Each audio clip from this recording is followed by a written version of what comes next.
أعوذ بالله من الشيطان الرجيم بسم الله الرحمن الرحيم ربي اشرح لي صدري ويسر لي أمري واحلل عقدة من لساني يفقهوا قولي. I'm going to try to speak a little bit quietly today because my throat's been very dry, so just let me know if you can't hear me, okay? The mic should help.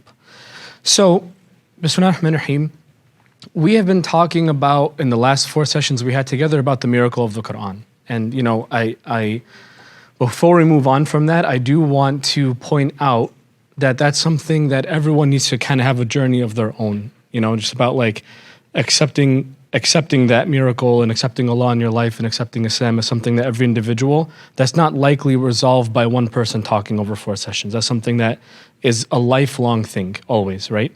However, you know, I hope it's very clear where we get that belief from. I hope that I was able to at least explain to some capacity some things about Quran that are inexplicable when you compare it to human effort. I hope we were able to at least get that across.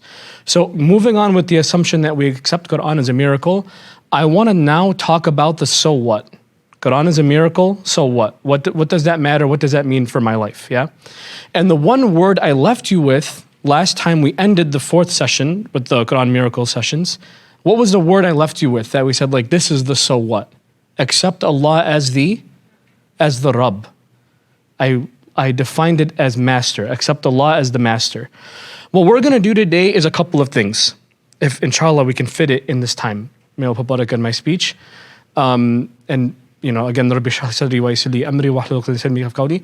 May Allah make it easy for me. But what I want to explain to you are a couple of things. Number one, what does Rabb mean? Even we'll go into a little bit of the etymology of the word. What does it actually mean? What are the components of it? Stuff like that.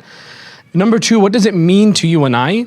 And actually, we're not even going to talk about Allah as the Rabb today that much. Soon we're going to be talking about Fatiha, actually, you and I together over Ramadan. We haven't really announced that yet. But over Ramadan, we'll be having a series about Fatiha. And there we'll talk about Rabb really in depth. Today I want to just introduce the concept. And I actually want to leave Quran to the side a little bit. I want to go outside of Quran and we're going to talk about the history of psychology in America. And there's a reason I'm connecting the two. One concept that we didn't really talk about yet, that I soon we'll talk about it more in detail, is that there are ayat in Quran. Obviously we call verses ayat, we don't call them verses, we call them ayahs, we call them miracles, signs. There are ayat in Quran, and there are ayat of Allah outside of Quran.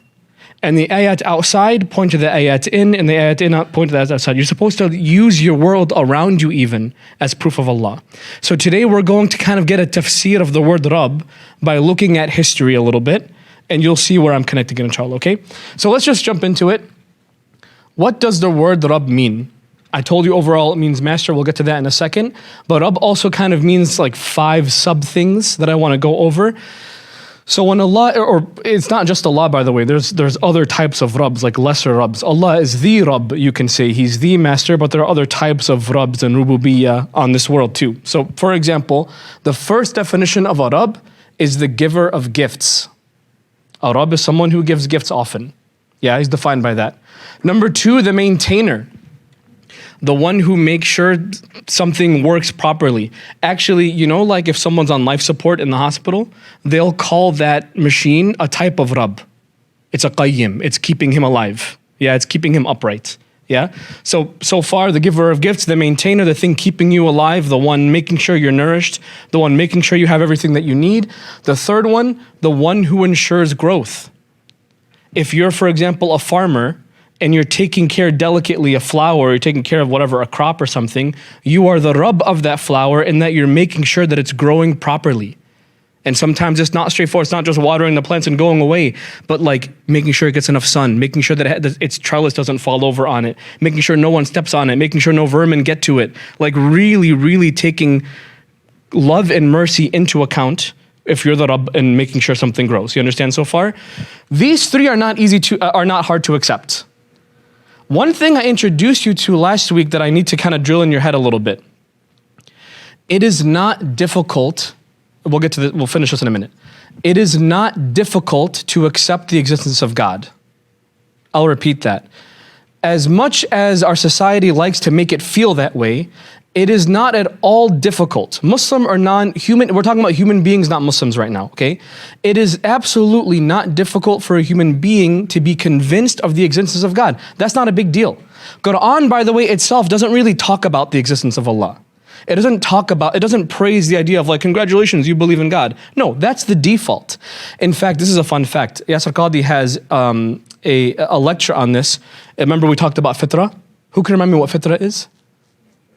Yeah, the natural inclination that every human being is like a software program that every human being, whether you're from here or you're from Africa in the 1800s or you're from Arabia or wherever you're from, whatever time you're from, every human being has this core functionality called the fitrah that basically means you incline towards not just Allah but goodness itself. I should say not just goodness but Allah himself, actually I should put him above, yeah? So that is what fitrah is. Did you know, a millennial, I'm guessing we're mostly millennials and Gen Z. Is it Gen Z after us? The annoying ones are Gen Z, right? I'm joking. Kind of. Okay, so millennials and Gen Z. Did you know that our default religion in America, do you know what it is? Agnostic. Kind of. It's not quite agnostic though. And let me call out first, it's absolutely not atheism, which is really interesting, because again, that's what we're led to believe. We're led to believe the default is if you leave someone alone in America. We're led to believe that the default is atheism, and even statistically, that is far from the case. Atheism is a vast minority. They're like less than 10% of the population. The default for young people is not organized religion and not at all atheism. It's a sort of brand of agnosticism where they believe in a creator, but they don't have any idea on how to have a relationship with it. They believe in God. They'll even talk to him. They'll ask for things. When they're in trouble, they make dua. This is like literally statistical data. It's not even me just talking. But it just shows fitrah is there, you know? It's not some old-timey thing. We're talking about America 2020s. You know what I mean? It's there, it's pre-programmed to the point where fitrah becomes the default religion, subhanAllah. You know what I mean? However, and they'll believe these things, by the way. They'll believe I have a God, there's only one God, he takes care of me, I ask him for things, he gives me things, everything good comes from him. No problem. Where does the problem come in? Where does the problem come in? The problem comes in on the latter two definitions. The latter two definitions, the owner, the one in charge. These are very loaded words, especially for Americans. And we're Americans, let's not make a mistake about it. Whether or not you come from the country or not, at the end of the day, you have the software of an American, so we have to deal with this, yeah? These two words are cringy to us. These two phrases, I see some smiles, because they're cringy. You know what's amazing about the word Rabb, by the way? And I want you to remind, just a gentle reminder, this is like how Allah introduces himself as this word in Fatiha, because Fatiha is the introduction of not just Quran, but of Allah himself. Alhamdulillahi Rabb. The first thing you should know after my name is this, I'm Rabb. Rabb is an interesting word for Allah to begin with because it not only highlights who he is, but who he is to us. It highlights a relationship. Meaning, if he's the giver of gifts, what are we? We're the receiver of gifts. If he's the maintainer, what are we? We're the things that get maintained. You understand? Everyone together. If he's the one that ensures growth, what are we? The things being grown. Here's the hard part. If he's the owner, what are we? We're property. If Allah is Rabb, and when I say Rabb, I want you to hear this word now. Owner. Person in charge. It's not person, the one in charge. If Allah is Rabb, I'm the thing that's owned. If Allah is Rabb, he's directly in charge of me. So the overall definition is master. You know, a lot of times you open up, especially older translations or even newer, they'll use the word Lord. But even Lord is like, that doesn't really fully capture it. You know, Lord is like, I am the Lord of this domain. Like no one uses that word anymore. But master, you know what that means. Everyone knows what that word means. So Allah is our master. This is where people, when they hear about Islam, they'll even be convinced of miracles, but they hear the word master and they're like, I don't know. Because that has implications on my life, you understand? If I accept Allah as Rabb, by the way, let's continue that, like if he's this, we're that. If Allah is master, what does that make us? Let's continue to the extreme. If he's master, we are slave, not just worshipers. People like to say abid is just worshiper. That's part of the meaning. But the main meaning is actually what? Slave. We are his property. We're a thing that's owned. I want to make it clear, by the way, because this has become a loaded word. Slavery, especially again, in post-slavery America, yes, is a very loaded word. But that's what we're going to talk about today, actually, is this idea of slavery, okay? Especially slavery to Allah. I want to call out that this word, Rabb, in its Arabic, the word Rabb itself, is infused with love. Like Allah does not use this word, at least not that I know of. He does not use this word in Quran outside of the situation of love. If he uses this word, he's talking about someone that he loves. If he calls himself, like for example, Alhamdulillahi Rabbil Alameen, you can even translate this as, all praise and thanks are exclusively for the loving master of all people.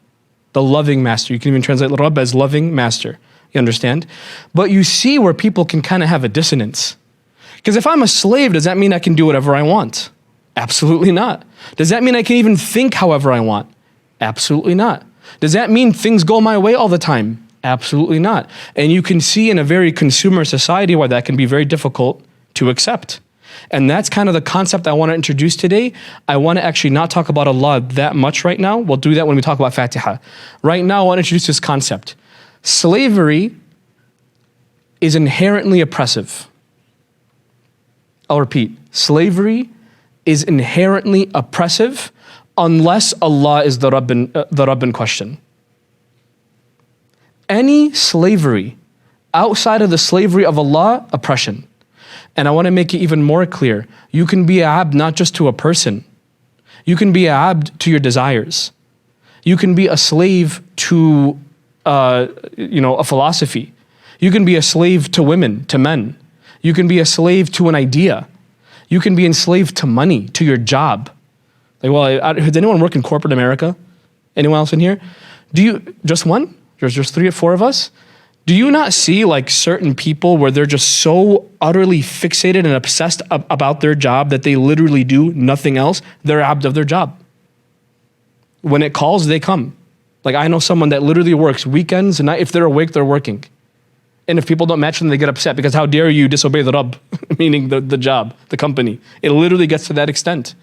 The 2 concepts I want to introduce you to. Number 1, everybody, whether you accept Allah as Rabb or not, everyone is a slave to something. Human beings cannot be unless they're a slave to something. Whether you admit it or not, or you use that language, it does not matter. Something is your Rabb. There's something that you obey. Something that you obey, and if anyone questions it, you get upset. And we'll talk more about this, yeah? So number 1, everyone is a slave of something. And number 2, the only slavery that is actually freedom is a slavery to Allah, to this Rabb. This specific Rabb gives you freedom. Every other Rabb, you're enslaved and you're oppressed. And that's what I want to talk about today, actually. Not Allah as the Rabb, but what does it look like when someone else wants to be your Rabb? What does it look like when someone else tries to force that on you? That's what I want to talk about today. To talk about that, again, it might seem a little bit random, but again, this is kind of an attempt of helping you understand Allah's relationship to us by looking outside the Quran and looking at other things in the world.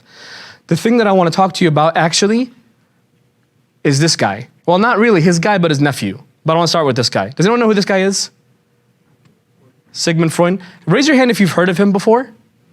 Oh yeah, see, it's very common knowledge who he is. You're familiar then a little bit with his ideas. And you know that his ideas are a little bit out there. Even like the 1 or 2 things that you know about him, I see smiles and giggles because his ideas are really out there. What's really funny about Freud, he's considered the father of psychology. I'm a psych major, by the way. You cannot Google the word psychology without seeing this man's face with his Havana cigar and his dead eyes. He's everywhere. This guy is psychology. What's hilarious about this, though, is that a lot of his ideas aren't even used today. They're actually debunked today. But he's still considered the quote-unquote father of psychology. It's very interesting. He was a Jewish man raised in Vienna, atheist, non-Zionist, I checked. It's funny. But anyway, Jewish man, born in Vienna, raised in Vienna, lived mostly in Vienna, in Germany. And he had some interesting ideas. We're not going to really talk about him so much, but he's kind of like the background of this, so I need to explain some things about him. He basically said, and I want to make it like, just to kind of color it in a little bit. He lived through World War I, which World War I, if you can summarize it in a sentence, is probably one of the most traumatic events that history or humanity has ever seen. Humanity after World War I is not the humanity during and before World War I. World War I was obscenely terrible, and he lived through that. So he's thinking about psychology and even inventing psychological concepts while watching what? Mass murder. I mean, murder to which the scale has never been seen in human history. The things that we invented, the tools that we used. It's as if we made a self-proclaimed, purpose of humanity is to kill and be killed. That's what World War I was in a nutshell. Bloody, deadly war. No one was saved. And he was raised during that time. So how do you think he felt after World War I? Absolutely just fried. Yeah? What do you think his views of human beings were? Positive or negative? Sigmund Freud did not like humans. No one we're talking about today liked humans. I want to make that very clear. If you talk to them in the background, they called them stupid, they called them animals, so on and so forth. In fact, Sigmund Freud, you have to keep in mind, 200 years ago, during the quote-unquote Enlightenment period, people had this idea that we don't need God anymore, we don't need the soul anymore, who knows if it's right or wrong, we should just focus on this world and forget the afterlife, forget God, focus on yourselves. This happened around 200 years ago. Sigmund Freud took this idea, put it in psychology, and basically, think about the human being, it's both soul and body, but when you take away the soul, what do you have left? The body. And when you look at a human being and all you see is a body without a soul, you're basically looking at nothing but an animal, right or wrong. If you don't consider the soul, when you think of a human being, you think of it the same way you think of a bear, or a monkey, or a pig, or a donkey, or whatever. A dog, a cat, it's the same thing, it just has a bigger brain. That's really it. But really it's the same thing as an animal. So this scared Freud and people like him, because if all people are animals with these deep subconscious desires, if that's all that they are, then when you put thousands of them in one place, that's pretty scary, is it not? It's dangerous. So look, when he saw a crowd of people, he felt fear. In his mind, he's like, these people, all it takes is one event and they'll kill each other. This is not our beliefs. This is whose beliefs? Freud's belief. Because in each one of these individuals, including everyone present, including all humanity for all time, each one of these people, all they are is flesh, and inside that flesh are just desires and emotions, and that's all they are. They're not rational people. Freud did not believe people were rational. Freud did not believe people are intellectual. Freud believed they are just an animal that wants procreation and to fulfill its desires. That's all a human being is. And you can see why a crowd would scare him. Because it is kind of, when you think of them like that, it is kind of scary, is it not? If that's all that they are, then who knows what they can get up to? Or keep in mind World War I, right? Now, we're not talking about Freud today, but his ideas became extremely popular. In fact, even to this day, Freud is like the frame of reference. Even like America 2024, Freud is still kind of a frame of reference for psychology, understanding the human being. We, though, are going to talk about this guy right here, this dashing gentleman. His name is Edward Bernays. This is actually Freud's maternal nephew, Freud's nephew. So keep Freud in the background. We're talking about this guy, though, okay? Where Freud was the father of psychology, Edward Bernays was the father of public relations. If you don't know what public relations is, that's fine.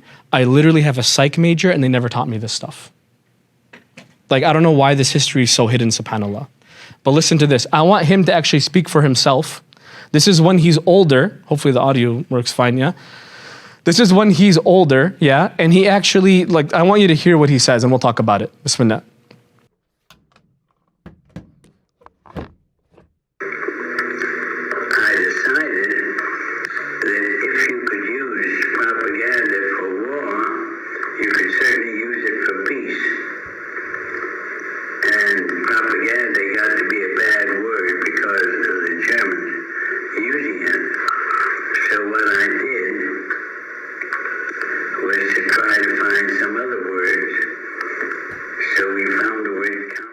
So what is public relations? Public relations is a remarketed version of propaganda. Yes? So he's saying in this clip that the Germans in World War I had this department of propaganda. Propaganda just means you try to get a lot of people to think the same way. That's all propaganda really is. We're familiar because of everything happening in Israel and everything. We're familiar with propaganda. It's a way to get people to believe your side whether or not it's actually factual, basically, yes? He's saying, I wanted to use propaganda, but I couldn't because it became a bad word, so I just renamed it. And I renamed it to what? Public relations. Public relations. He renamed it. Yeah, you know what's hilarious? It's so interesting. First of all, if anyone ever renames things, be very wary of that person, whether it's a person you know personally or a person in history. If anyone tries to fudge words around, be very wary of that person. That's a dangerous person. Edward Bernays, as you will see, is a very dangerous man. He caused a lot of harm, a lot of death from his ideas. And we'll see this as we go. And we're talking about like even America nowadays stems from this man's ideas, yes? However, he basically thought of his uncle Freud, this idea that human beings, all they are these desires, like these machines that have these desires and that's all that they are. And he asked himself two questions. Number one, can I use this to control people en masse? You understand? Like if I have that same group picture that I showed you of like a nation of people, can I use his ideas to control them and make them think the way that I want? That's question one. Question number two, can I make money off of this? The answer to both questions was a resounding yes. He made a lot of money and he controlled the way people thought. And this is what we're going to talk about a little bit today. So what did he do? One example of something that he did, again, you have to keep also in mind the times, what people were like at the time. At the times, we're talking about like the 1930s or whatever, people, when they bought stuff, it's because it made sense to buy something. They didn't buy superfluously. They bought because it's something that that they needed. They bought because it made sense to buy it, yeah? So one thing that he wanted to change was to take that away from buying because it was logical, and from now on, you buy things because it made you feel good. Be a consumer. Don't think about it, just shut up and buy. That's what he wanted people to be like, yeah? So he started a firm of public relations, and this guy, I think his name was George Hill. George Hill, who was the president of this company, which died, alhamdulillah, a while ago, but it is called American Tobacco. They were one of the first, or if not one of the first, one of the big monster companies of cigarettes at the time in America, okay? They had an interesting problem, and this is a really good example of how Bernays used to think and how it affects us today. You guys ready for this? George Hill went to Bernays, he's like, yo, I got a problem. I sell a bunch of cigarettes to men, but it's taboo for women to smoke. This is, again, America in like the 20s and 30s. It's taboo. Women don't smoke in public because if they do, they get shamed. You understand? So he's like, that's half of the country that I can't sell to. Women don't buy my cigarettes because it's taboo. Can you get rid of this taboo? And Bernays was like, I'll think about it. So he goes and works with a contemporary of Freud, like one of the people that Freud kind of taught. I think his name's A.A. Hills or something like that. But anyway, and again, I don't want to be too graphic because you guys know, I hope you know by now how Freud used to think and speak, yes? But basically he said that the cigarette from now on is not a cigarette. It is a symbol of male sexual power. A cigarette is a symbol of male dominance. So when a woman smokes a cigarette from now on, she's not smoking a cigarette. What's she doing? She's getting liberated. She's being empowered. And that's how you need to sell it to them. So look what Bernays did. First of all, does that make any sense? Logically, does that make sense? Not really. Logically, it doesn't make any sense. Does smoking make you more free? No. Does smoking make you powerful? Absolutely not. But his job was not to make that true. His job was to make it feel true. Public relations, propaganda, you understand? So here's what he did. There was a parade, a yearly parade in New York at the time called the Easter Day Parade. Thousands of people came. It was like a documented event. People came and news reporters came, all that kind of stuff. So what he did was he got upper middle class white women, suffragettes, what we would nowadays call feminists, but like specific wealthy feminist women, wealthy women, because he wanted to show them off. He needed to be like someone popular, yes? So he hired them, told them to hide cigarettes under their dresses, go on a specific float that he designed, and he said, when I give you a signal, you light them up and you smoke on camera. And what camera is he talking about? He also hired a bunch of people, like news people, like news stations, and said, hey, I heard a rumor that these women are going to go on this float and smoke or light torches of freedom. He called them what? And what are we talking about? What is a torch of freedom? A cigarette. They're not going to light cigarettes. They're going to light torches of freedom. Pause here for a second. Do you see how he's like trying to get the emotions to be on his side? Because if an American hears a torch of freedom, they think of like Statue of Liberty. But he's talking about a freaking cigarette. But he's trying to manipulate the way that not only the women, but the men think too.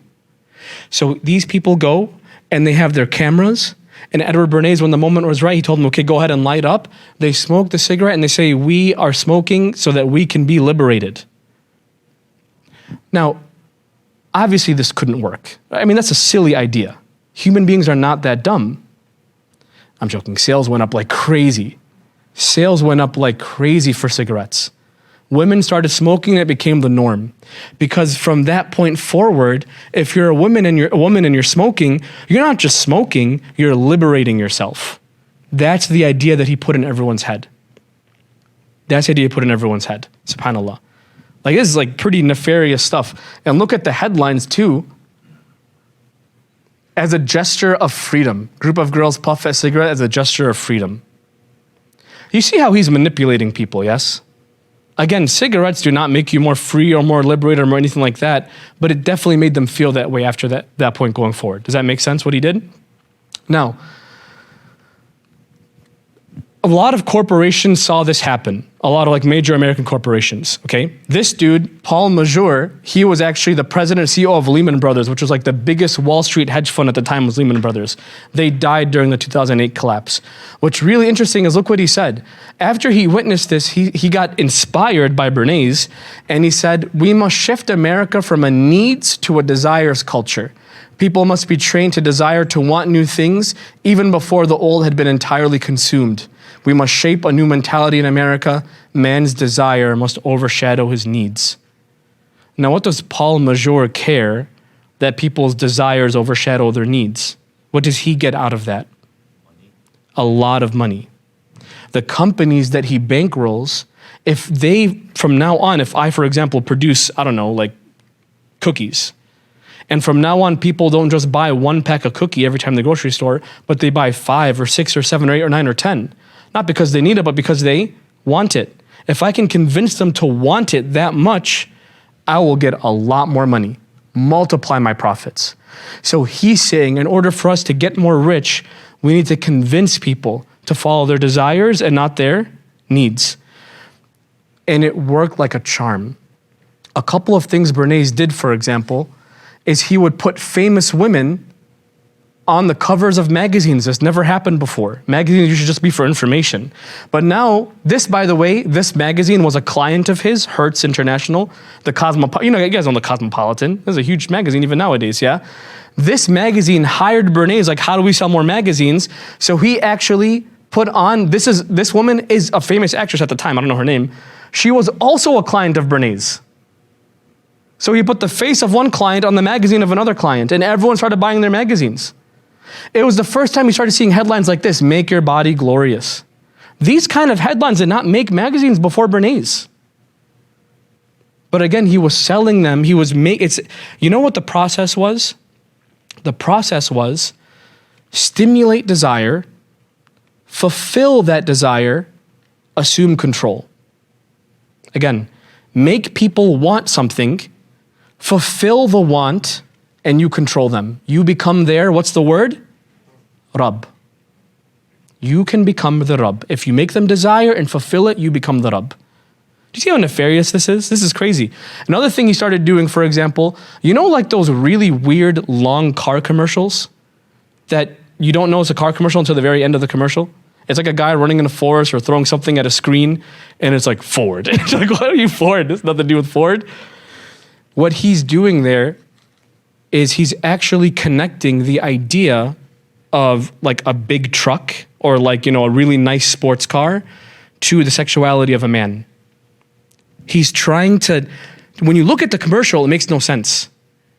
But he's trying to talk to the animal inside you.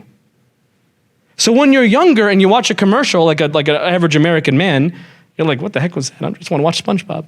But when you get older, you're like, I should get a truck. You know what I mean? It convinces you. Even though the commercial did not sell you that this was a good truck or that drives faster or carries more weight. No, it'll make you more attractive. You should desire it because people will desire you. That was his idea. He was the one who started putting, like how you can't watch a movie without like Pepsi being like on the front of the camera. He invented that. One thing that he did, and by the way, notice how a lot of this is geared towards women. I want to call that out because a lot of what he did was geared exclusively to women. Exclusively to women, yeah? I'll give you two more examples. The first one, he used to host in department stores that hired him, like Macy's and all those big stores even back in the day. He would host, what are those called? Not glamour shows, what am I thinking of? Fashion shows, thank you, yeah, fashion shows, okay? But he wouldn't just hire anyone to run the fashion show. He would hire one of his clients, like this lady right here, who's a famous aviator, which I don't know how that connects to fashion, but people knew her at the time. So he hired her and basically wrote her a script that when you go up in front of people, don't talk about buying clothes that you need, talk about buying clothes that you want. And he connected it to self-expression. You should use clothes to express yourself. You should no longer use clothes just to clothe yourself, but express yourself. Are you anybody if you don't buy my clothes? Listen to this lady's speech. This really, I watch it 10 times and it freaks me out. As normal as it seems, it's just it freaks me out. Keep in mind, every word she's saying is not her words, but Bernays, the guy that we talked about. So listen to this. There's a psychology of dress. Have you ever thought about it? How it can express your character? You all have interesting characters, but some of them are all hidden. I wonder why you all want to dress always the same, with the same hats and the same coats. I'm sure all of you are interesting and have wonderful things about you, but looking at you in the street, you all look so much the same. And that's why I'm talking to you about the psychology of dress. Try and express yourselves better in your dress. Bring out certain things that you think are hidden. I wonder if you've thought of this angle of your personality. It's as if you don't have a personality unless you buy my stuff. You are not a person unless you buy my stuff. I'll give you one last example. This idea took fire because it was making people a lot of money. As dumb as this stuff sounds, guys, like torches of freedom, personality or psychology, as dumb as that sounds, it works. And it works on us today too. I want to say something. I studied psychology in school. I'm a bachelor's in psychology. I didn't learn any of this stuff from a bachelor, 4 years of psych. I didn't learn any of this. I didn't know who Bernays was until I watched this documentary. You know where I learned this though? I remember where I learned this. I was also a minor in business, or almost minor in business. I learned this in my marketing class. Marketing. The marketing basically is the idea of using psychology against a population. You understand? Being the Rabb of a person to control how they feel and how they think. I'll give you one last example. This is a really weird one, but listen. One other client of Bernays's was Betty Crocker. You guys know Betty, it's a big brand name even now. So Betty Crocker, for example, has those boxes of cake mix. You know what I mean? It's like instant cake mix, yeah? And basically the idea is you put it in, you mix it with water, you bake it, and you're done. It's very, very easy. And it sold, nowadays it sells a lot. Back in the day, no one bought it. And then Betty Crocker, the CEO of Betty Crocker at the time went to Bernays yo, how come no one's buying my cake? It's so easy to use. I don't understand. It's taking care of hours of prep. It's making it so easy. Why aren't women buying my cakes in a box? So one of the contemporaries of Bernays started thinking, if we can do group therapy for people to get better, can we do group therapy for products? So he started this thing called a focus group where he had people he put them in a room, left them alone, and would give them the product in the middle of the room and just step back and take notes on how they reacted and use that to sell them more stuff. It's like putting animals in a cage. And like a nature documentary, look at the glorious hyena, how he goes after his prey. It was the same thing without the British accent. And they would write down notes to sell them more stuff. You know what they concluded from that thing that they did to the women, to the women that wouldn't buy the product? He concluded they didn't use it because they were guilty to use it. Why would a housewife back in the day be guilty to use this cake box? Who can think with me? It's too easy. I didn't make it, the box made it. So now Bernays acknowledged there's a barrier. The barrier is what in one word? Guilt. How do you manipulate them and remove guilt so they buy your stuff? They added an extra step. You know what the extra step was? The step does not need to be here, but there's cake boxes, you don't need to do this. Add an egg. Once he put step 1, pour in bowl, step 2, add egg, they flew off the shelf. Because now the woman that buys it and uses it is like, well, this is my egg I'm putting in for my husband, for my household. So now it's my cake. Which is a nice thought, but very manipulative of them to try to get to that point, yeah? So,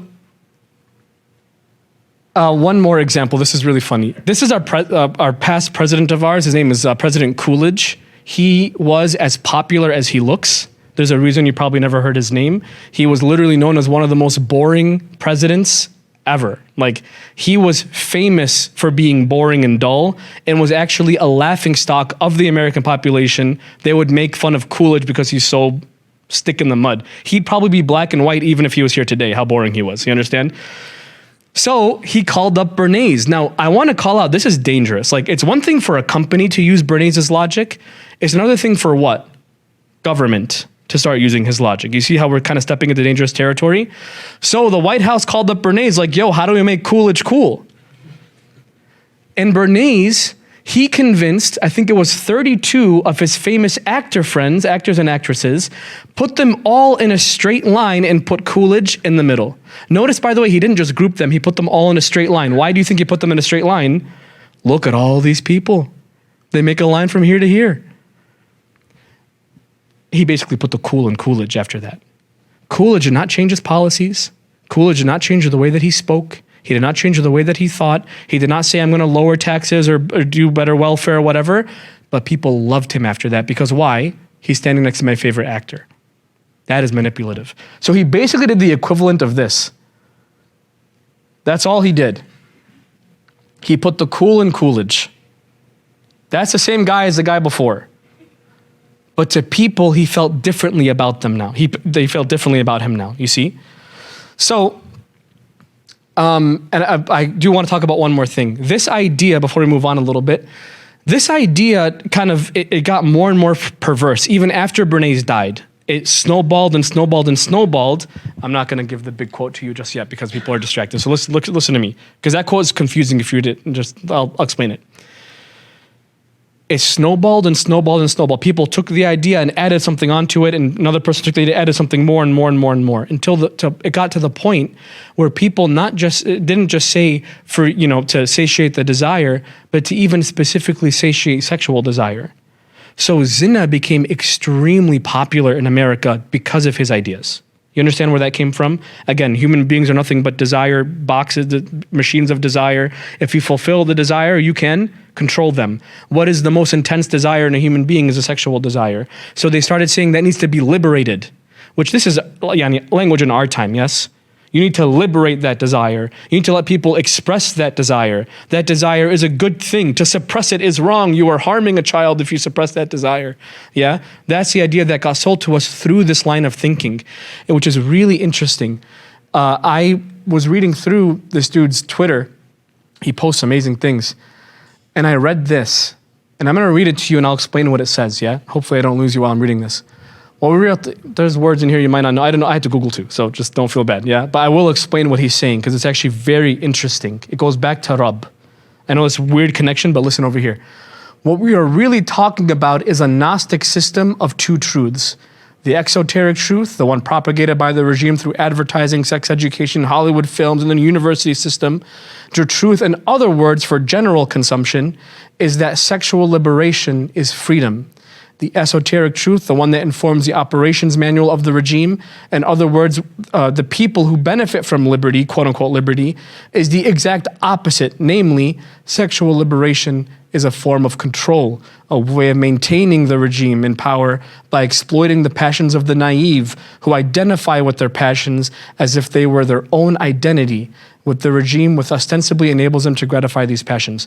That was a lot of words, a lot of big words. What's this philosopher saying?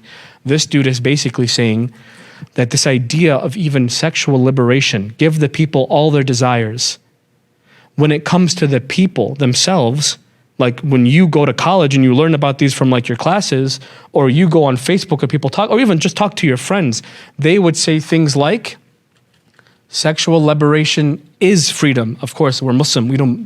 That's not what we think at all.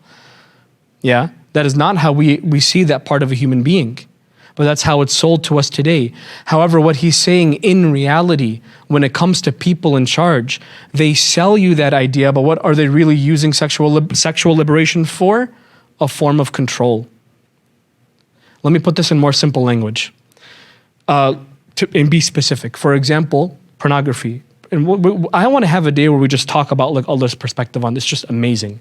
So we will talk about this stuff in detail one day, inshallah. But for now, let's talk about the aspect of pornography. Pornography is something so widespread, so easy to be addicted to, and so widely, there's wide addictions with this stuff. People have to go to rehab for this stuff. This is serious, serious stuff happening with pornography industry nowadays, yes?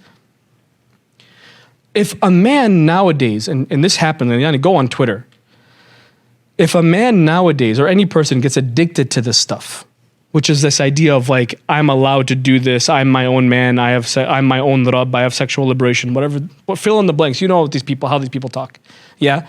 When people think like this, and then you come along and say, actually, that's not true. You shouldn't be able to consume what you want. You shouldn't be able to consume pornography whenever you want. How do these people react to you? Kindly? They get rabid. How dare you question my right to do this? So actually, this idea of even, sexually fulfilling whatever desire that you want is a way for other people to be a Rabb over you, because you will defend to your death the right that they gave you, that your Rabb gave you. I'm not saying Rabb Allah, I'm saying Rabb, like our government, for example, which, by the way, makes a lot of sense. And not to get nowadays, but I want to make it clear to you. And we're Muslim, yeah? It makes a lot of sense why nowadays, the past 20, 30 years, certain ideas of sexuality have been shoved down our throats. Because if I can convince all of you, you can do whatever you want, and anyone that tells you otherwise is a bigot and should get fired and lose their job, then this group of people will defend your political party to their dying breath, and they in fact do. Do they not? Do they not? Even when the person's committing, a genocide overseas. It doesn't matter because he allows the LGBTQ community to do whatever do whatever they want. You understand? This is the idea of like, when you fulfill desire, you can be the Rabb. This is a Bernays idea through and through. You understand? Anyway, I want to give you a few more examples, inshallah.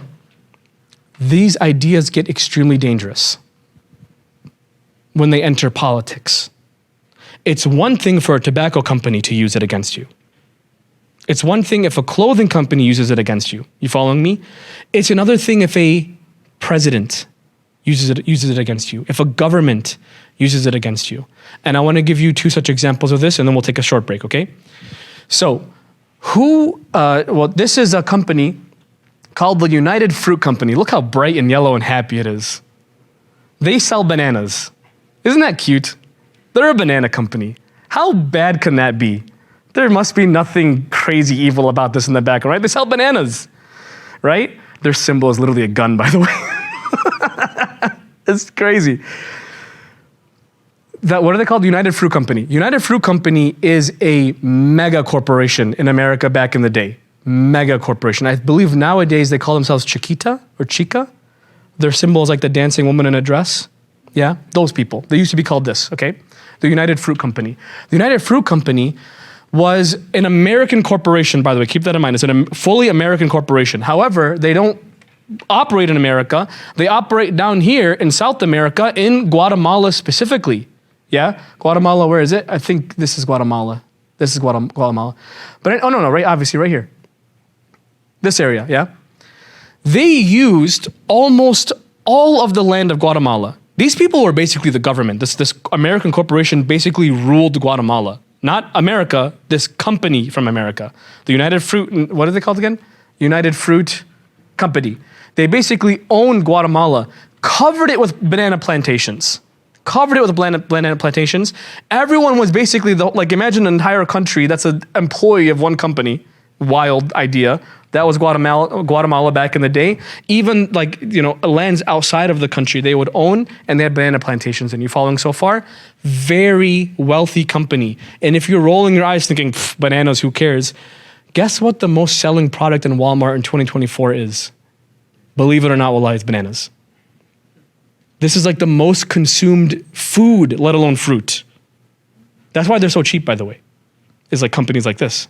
Anyway. This is a big deal. This is a mega billion-dollar corporation. Yeah, banana corporation's huge. Anyway, how do you think the livelihood of Guatemala is around this time? Good or bad? Terrible. Terrible. You're basically a slave to this corporation. The corporation is your Rabb. You understand? I'm going to keep using that word. The corporation becomes your Rabb. And they, by the way, the company, United Fruit Corporation, they would put up dictator after dictator after dictator for decades. Dictator is a bad thing, obviously, yes, for the people, okay? The people got kind of sick of this, and they voted in their own president. His name was, I think, Arbenz. President Arbenz. President Arbenz was basically saying, we want to get rid of this company. They have caused us havoc and death and sorrow for our entire lives and for our parents' lives and our grandparents' lives. For decades, they've been ruining our life. We're going to get rid of them, and I'm going to take that land and give it back to the people. It is a very positive thing. And the people, he won in a landslide. They're democratic, by the way. The democracy was abused, but they were democratic. So they obviously voted in Arbenz, and Arbenz started the process of taking that land back and giving it to the people that owned it. That's awesome, right? That's good for the people, but bad for who? Bad for the business. That's bad for United Fruit Company. And who do you think they call for help? JFK. Bernays. Edward Bernays. Close. Edward Bernays. The same dude that was playing tricks with the tobacco company, all that kind of stuff, okay? So they're like, yo, we need help. Because now, business ain't booming no more. And we might die soon. And you love business, right? I mean, you love business more than people's lives, right? So you got to help us out. So Bernays thought about it. This was around the 50s and 60s, I believe, or the 40s. Anyway, it was around the Cold War. You guys familiar with the Cold War or no? America has a habit of making bad guys. Right now, we're the bad guys. Yeah? But we weren't always the bad guys. You know who one of the first bad guys of America was? Communism. Communism. Even nowadays in school, communism is evil. Yeah. So Bernays, knowing that communism at the time, the philosophy of it, like they would look at the Soviet Union and be like, these people are evil and they want to destroy us, even though they absolutely didn't. Yeah. Bernays was thinking, I think I can use that. I think I can use that. So he started the task of making this look like this.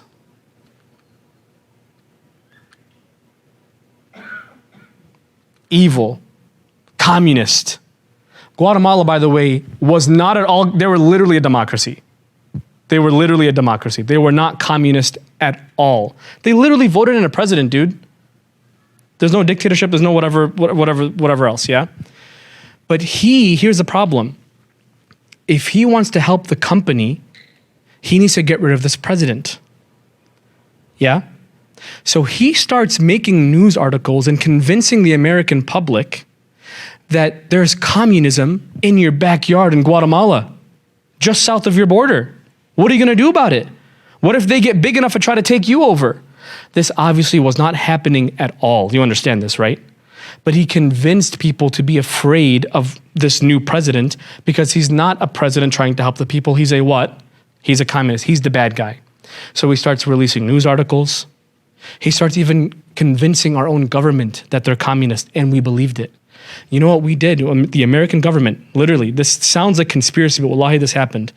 The CIA, literally, this is insane, by the way. I'm about to say this is insane. The CIA literally made a terrorist organization with the employees of that company and started bombing Guatemala. And they were saying, who's bombing Guatemala? Or why are we bombing Guatemala? Because they're communists, we need to liberate them. In reality, they're just trying to put their profits back up. You understand this, right? He was able to convince the entirety of the American public that when they were doing this is them bombing civilians, which at this point we're used to, yeah? Bombing civilians in the capital of Guatemala, like the like around the house state, like the state, yeah, the state capital. When people saw this in America, they cheered because what they thought they were looking at was liberation. When in reality, this is just CIA and the company in planes dropping bombs on a civilization so that the president runs away. The president did, in fact, by the way, run away. Our Benz ran away. And they put another dictator in charge. And they got their control back. Bernays was able to convince the entire world that somehow this South American country was just like Russia and are now communist and they should be destroyed. And he, in fact, destroyed them. Because he convinced people with emotion they need to be, they need to be destroyed. Look at the news articles that came out of it. Bans communists. Over here, Reds are jailed. It's insane. Can I show you a clip of this, by the way, really quick? This is really cool. Nixon was the president at the time. This is Nixon, our president at the time, yeah? And this is the new dictator that the company put up. You understand? This is not the president. This is the new dictator. Listen to how he's talking.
We know you like bananas. That was a commercial after they bombed Guatemala, by the way, that they played.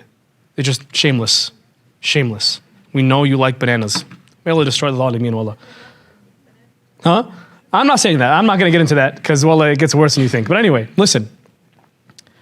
Bernays had a word for this. Not just for this, but for all the things he was when he was manipulating people. He called it, this is the freaking worst phrase ever, engineered consent. Consent that I made up. Meaning, I got everyone to be on the same page, I made them on the same page, and then did what I wanted to do anyway. You understand this process? Whether it's for them to buy cigarettes, or for them to, be okay with Guatemala being bombed. And you can, by the way, Yani, copy and paste it to today. How do you think they're making people feel okay with Gaza being bombed? Engineered consent. Engineered consent. I made you okay with it. You know what's insane? I'm not even making these words up. I'm going to give you the link to this documentary in the chat, so join the chat. I really recommend. I think this is one of the many things Muslims in America need. You cannot live without knowing this stuff. You need to be aware of people trying to be your Rabb other than Allah. You have to be aware of this stuff. You know, one of the things Bernays' daughter talked about, her words, not mine. I'll just read what she said. Yeah? She said, people might vote for the wrong man. People might buy the wrong thing. They need to be guided from above. Guided from above from who exactly did she mean? The government, her father, whatever. But you see, what's astonishing to me about that is the language, guided from above. We literally believe our Rabb sends down from above guidance. Literally, that's our language. And she's using that for just a dude who wants to manipulate people. They need to be guided from above. The same words. We have to give them hidayah. We have to give them huda. Nurun min indina. Because they can't figure it out for themselves. And that was literally Bernays' way of thinking. These people, they need me. They can't figure it out on their own. They need a Rabb to guide them. That's literally his way of thinking. And the way of thinking of most of these people. I'll give you one more and then we will take a break. Okay? One more and then we'll take a break. Quick one, inshallah. Just to show you that this is still how we operate today. This is not back in the 50s and 60s and the 20s. This is literally how we operate today. We talked about how people use like these focus groups. Remember what a focus group is? You put people in a room, you give them like a product, see how they act, that kind of stuff. People got the brilliant idea, what if I use this to build my voter base? Yeah? Literally, even till today, politicians do this, like Trump and Biden, all of them. They literally try to manipulate how people think and give them what they want. You understand? Bill Clinton, which is president in our lifetime, I believe, right? Like in our, he's very recent, like in the 90s, he was president, right? He got elected into office as a Democrat. And he made a bunch of promises to people, especially the middle class, like upper middle class, really, I'm talking about like white people, upper middle class white people, yeah? And he promised them a bunch of stuff, like lower taxes and all these kind of stuff, like whatever. He got elected off of those promises. The people trusted him with it, he got elected. In his first term, he actually found out he does not have the resources to give people these promises. You understand? So the people that voted him in got extremely upset. And to, basically kind of like to poke back at him, right? They hired in a Republican Congress, right? So you have the Congress and the president. When they're not of the same party, the president can't do anything. Like when you're watching the documentary, he goes from looking 30 to looking 55 because he's so stressed in his first term. And he's extremely stressed. He's like, I'm not going to get reelected. So he hires someone much like Bernays. His name was Dick Morris, I believe his name was Dick Morris. This dude was a scumbag, yeah? So basically, he convinced Bill Clinton, instead of making, like laws that might help people, ask them what they want and just give it to them. Ask them what they want and give it to them.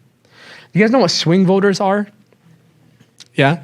Like, if you look back at our data, even back like 20 years, there's like 30% Republican, 30% Democrat, and like 40% are swing voters. Like I might go either way. Yeah. So what he did was like the Democrats, Republicans, they made up their mind. Swing voters, I want you in a room and I want to know what you want. And what they want in the grand scheme of things was pretty stupid because they're not connected to like the poor. They're not connected to what's going on overseas. They're rich middle class Americans. They don't know anything going on and they don't care what's going on. You understand? They're now people that satiate their own desires and that's all they really ever do in their lives. They go to work, they come back, satiate their desires. That's all their life kind of became, especially by the 90s. Now listen to this. He put them in a room and they wanted things like school uniforms. Keep in mind, he's running for president. I mean, president does not talk about school. He doesn't care about school uniforms. He wanted school uniforms. They were like, oh, we want computer chips that you could put in your TV so kids can't watch pornography, which fine, good idea. The president should not be talking about this stuff. That's for someone lower than him, you understand? That's not stuff that he should be talking about. He literally made his campaign about these little frivolous things that they asked for and got voted in by a landslide. And I want you to actually see this clip from the documentary. Keep in mind, Dick Morris is the one that convinced him to kind of do these kind of things. And you'll see in the beginning, he tried to dress him up in a way and like to make him look like he's into things that the swing voters were into. So take a look at the clip. Dick Morris also persuaded the president to spend his leisure time in the same way as particular groups of swing voters. He sent Clinton on a hunting holiday, dressed in exactly the Gore-Tex outfits a group called Big Sky Families liked. The aim was to reflect swing voters' lifestyles back to them. He was not a carpenter at all, by the way. Cabinet hated this approach. And I would say, well, Dick, why have a campaign? This was the 1996 campaign. If all the president is going to do is offer up these little bite-sized miniature initiatives that appeal to people's desires, like consumers, buying soap, V-chips that you could put in your televisions so you could make sure that your children did not have pornography and school uniforms. Why talk about them? They're so mundane and they're so tiny. And he would say back, if we don't do this, we may not get reelected. And I would say, what's the point of getting reelected if you have no mandate to do anything when you're reelected? And he'd say, what's the point of having a mandate if you can't get reelected? Isn't the ultimate goal getting reelected? Boris's new politics were an extraordinary success. Clinton's ratings among the swing voters began to soar. And Dick Morris, along with the marketeer Mark Penn, took effective charge of making White House policy.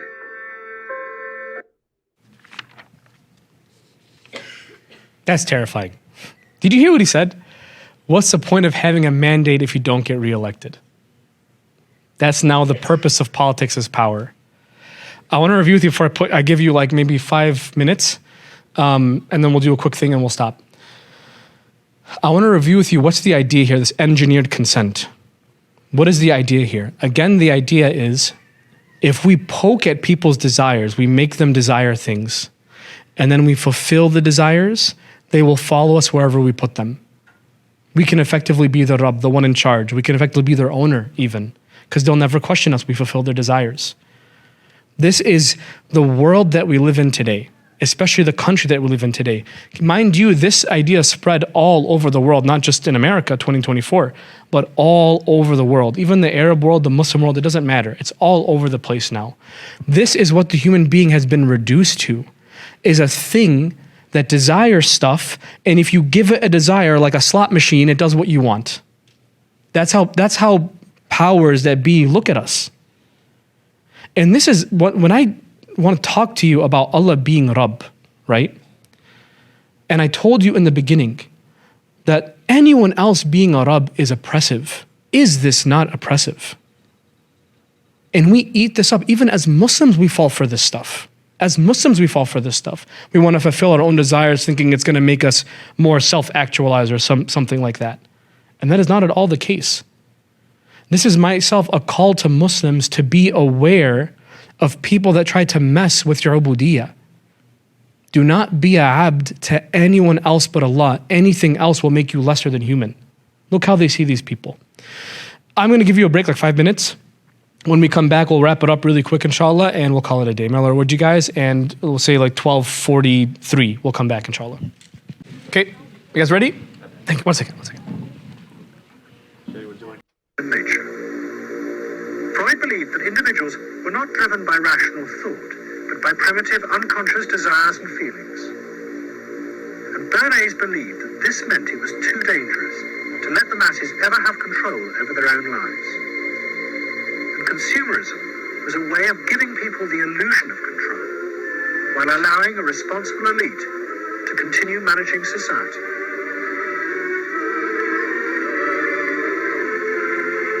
It's not that the people are in charge, but that the people's desires are in charge. The people are not in charge. The people exercise no decision-making power within this environment.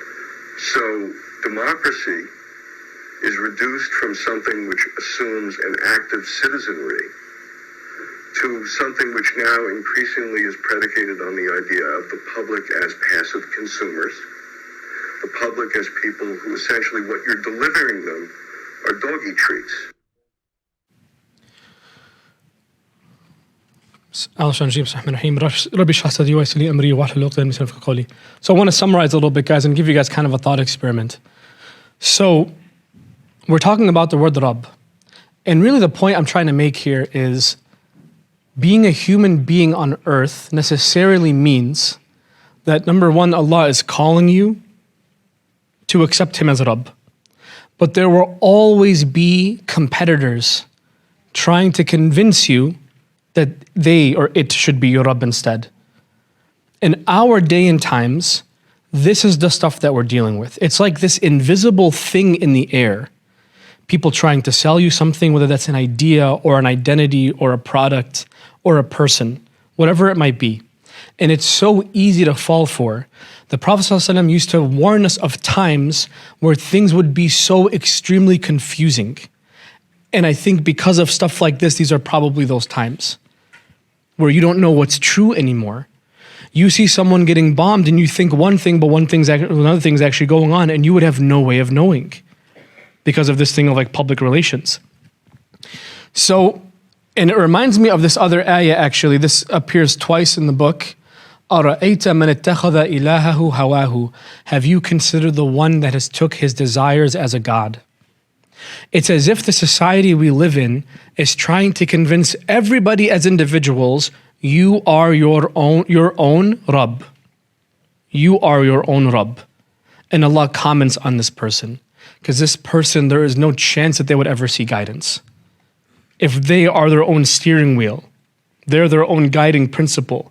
Whatever whims, hawa is like whims, whatever thoughts come into your head, that becomes your God, then you have no chance. You have no chance of accepting Allah's Rabb. Because you've become your own Rabb. It's like they can maintain, the people above us nowadays, can maintain their rububiyyah, they can maintain their lordship, their masterhood, by convincing us that we're actually the real masters, when in reality that's not true. You understand? This is the world that we live in, this confusing time that we live in. And when I watch this, I thought about you guys because I'm thinking every Muslim should be aware of what's happening to them, what's being pushed onto them constantly. Every American should, but specifically Muslim Americans. We're not we don't have the privilege of not being able to understand our surroundings in this country, guys. We need to understand what's going on. And always when you say Alhamdulillahi Rabbil Alameen in Fatiha, you think and you reconnect, do I really accept Allah as Rabb? Or is it something else? Has something else convinced me? And that's really a dangerous question to ask yourself. I might pray 5 times a day, I might wear this and say that and give this and do that, but have I really in my heart accepted Allah as Rabb? If He jumps, do I jump or ask how high? Versus if my employer asks me, do I just jump? If someone dangles a product in front of my eyes, do I just jump? Who really is your Rabb? Really? Ask yourself. It has to be very clear who that is. You have to be able to really define it. Because a lot of people are gunning for that position. You understand? I hope I made that clear with what we talked about today, okay? And I thought, well, maybe we have time for one more little thought experiment, okay? I want to give you a thought experiment. I want you to imagine that you are the ruler of a nation of people. You are the ruler. You're sitting on the throne, you rule over people. Okay? And let's assume you don't believe in Allah, you don't believe in the soul, you don't believe in any of this stuff. You just want to be the de facto ruler of these people. You have to do a couple of things. There's a couple of things that you can do to make that the case, okay? You can split them up into groups that hate each other. You can trick them using these kind of tactics. You can fulfill any desire, any whim that they have, so that they are too busy fulfilling their desires to go after who? To go after you. They're happy. Why should I feel good. Why should I do anything right if I feel good? You understand?